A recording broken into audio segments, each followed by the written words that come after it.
All right, if the name Sarah Rector doesn't ring a bell, you're not alone, but her incredible story is one of many lost pieces of Black history, but that is about to change. At just 11 years old, Sarah Rector became one of the first Black women in the United States to be a millionaire.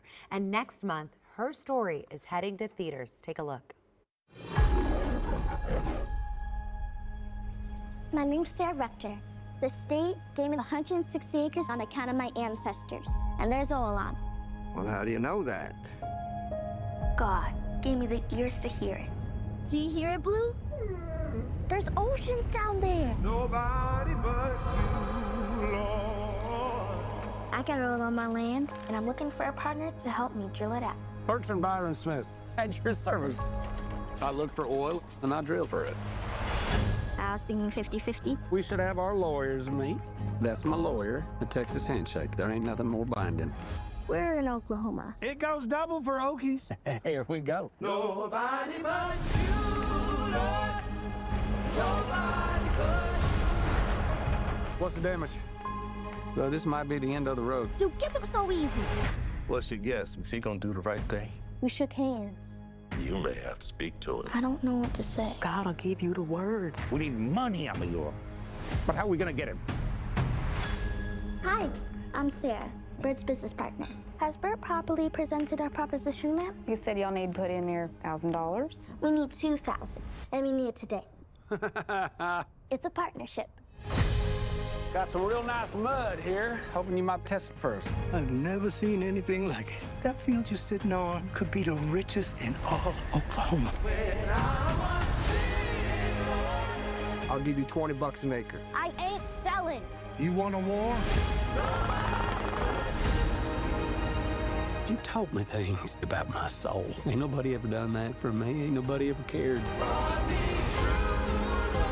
We're dealing with some mighty devious folks over there. Then we need to fight for what's ours. Is that why I see dynamite? That's my land! No, it ain't! I would not do that if I was you. You took the liberty of wiring up your wells just in case you wanted to do something foolish.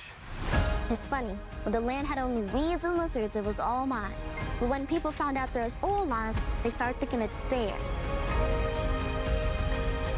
All I'm asking is to keep what's mine. Her name is Sarah Rector, and you're going to be hearing a lot about her. You know, I've grown kind of fond of the kid. That's called a knight. It can hop over your pieces. That's right. Look at you. You're learning. Just want to make sure before I take your cream.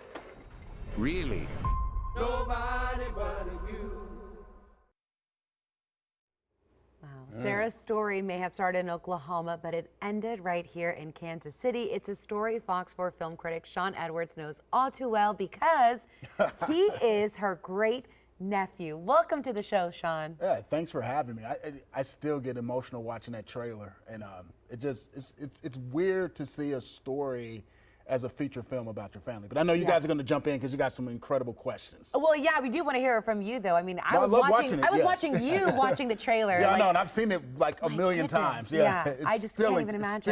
Still moving after all these views. Yeah, and so explain to us, how is Sarah's story so significant to Black history and Kansas City history? Well, number one, Sarah's story is definitely a part of Kansas City history because she relocated from Oklahoma to Kansas City at a young age, in her late teens, and there are still incredible stories to be told, and her mansion still exists on 12th and Euclid, and she did a lot for the community when she got here. She was an entrepreneur, she was a philanthropist, she engaged with the community, and she wanted to do good and help people and use her money and wealth to do better things, and she did what she could do during that era because it wasn't always easy and it was often a struggle. Yeah. And so it comes out in November. November 7th. November 7th. Have you seen it yet? Of course. You saw it. Of course. Yeah. No, I have. No, of course. I've actually seen it a couple of times, and I have to wear my professional hat and maintain my journalism credibility, so I can't review this film in the screening room. Which makes sense. Yeah, it makes sense. I'm too connected. Yeah, it's just literally too close. So I can't do an official review on it, but I have seen it and I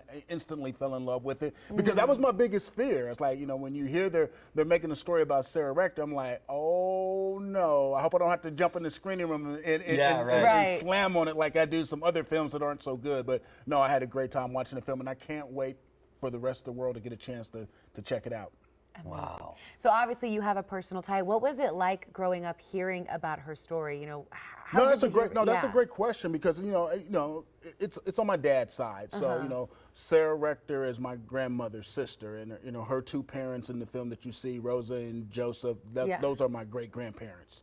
And so you would hear, like, my dad would tell me little stories, but I got most of the information from Sarah Rector's brother, who was Roy, because he was my favorite uncle. Like, he lived right around. Nice. He lived right around the corner, from my grandmother. But he would often take us down to Oklahoma. Like, we would go on these long trips down to Oklahoma, and he would show us around Taft, Oklahoma, and Muskogee, Oklahoma, and would tell all these great stories. Like, he was literally cool. Like, when I went off to college, he was like one of my main supporters. He was like, "Oh, congratulations, you got into Morehouse," and he reached into his pocket, hand me some money, and I'll be all set for school. But no, he would take, we made several family trips down to Oklahoma. I remember as a kid where you would, see the cemetery and see where they used to live and all these different things, and you hear like different bits and pieces. But I had no idea of the actual impact until I was a lot older. And then I was like, oh, okay, I get it, because I must have traces of her DNA, because we are very similar. Because we are both hustlers, because I'm always out here doing something, like I'm producing a film festival here, or building a Black Movie Hall of Fame there, or doing this in LA and doing that in Kansas City.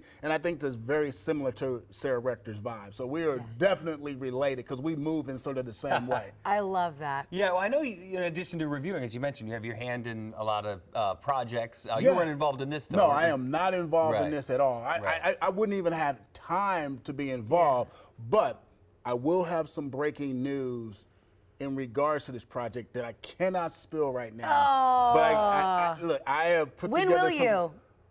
When can we expect for you to spill the beans? When should we be on the lookout? Hopefully October 16th. Okay, we'll keep Hopefully it up. October Next 16th. week? I will have some gigantic Sarah Rector news on October the 16th. Hopefully. Wow. If not then, soon after. Okay. This is where the movie, this is the 30s, the 20s? Well, like where are we? Well, so the movie only deals with Sarah as a young girl at age 11. So she was born in 1902, so this would be around 1913, 1914. Yeah, but to be a But her, Black millionaire. Yeah, but her life really became something else when she moved to Kansas City, because that mansion she lived in, it was known to have some of the best parties back in the day, because like the who's who would often come to Kansas City to perform, like Duke Ellington, Count Basie, you had Boxer, Jack Johnson, and all the Monarchs players would go to her mansion and party until early in the morning. Wow. That's the movie I want to see. Man. What lessons do you hope people take away from watching Sarah's No, that's a Whale? great question. I mean, you want people to take away, that, she was strong. Right. She was smart. She was intelligent. I mean, she had to go through this incredible struggle. There was racism, there was Jim Crow, but through it all, she fought for what was hers. And then she used what she had monetarily to do the best she could to make a difference in the world, which wasn't easy back then, especially as a young Black little girl. So again, the trailer looks great. Oh, the trailers! It's one of the best November- trailers I've seen. I know I'm not biased, but it really is one of the best I'm not trailers just I've saying seen that, this year. no. Yeah, because I've seen it all, but it's one of the best trailers, and I've seen the film. So it's November 7th. November the 7th, only in theaters. November the 7th. But it looks like it's a big studio production. Is it going to No, be it's like a totally everywhere? big studio production. Yeah. MGM, Amazon. The one thing I will say is it's a perfect film for the entire family, especially for kids. Okay. Yeah, because it's a really great teaching moment, and it doesn't hit you over the head with the racism and the other things. It's a great teaching moment for young kids. It really is, because it's a faith-based movie. Yeah. So it deals with faith.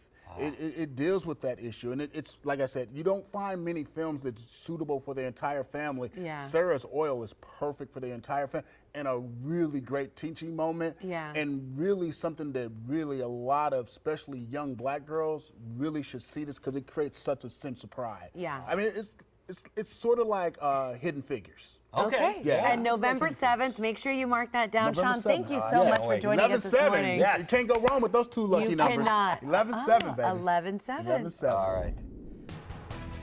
All right. Coming up, Oh, Sean, this You is got your more deal. of me, yeah. More of Sean. You got more of me coming up. I got a chance to sit down with the very first woman to win an Oscar for Best Director, Catherine Bigelow. We talk about her new movie. It's called House of Dynamite. Terrific movie, even better conversation. It's next. Tap the stars.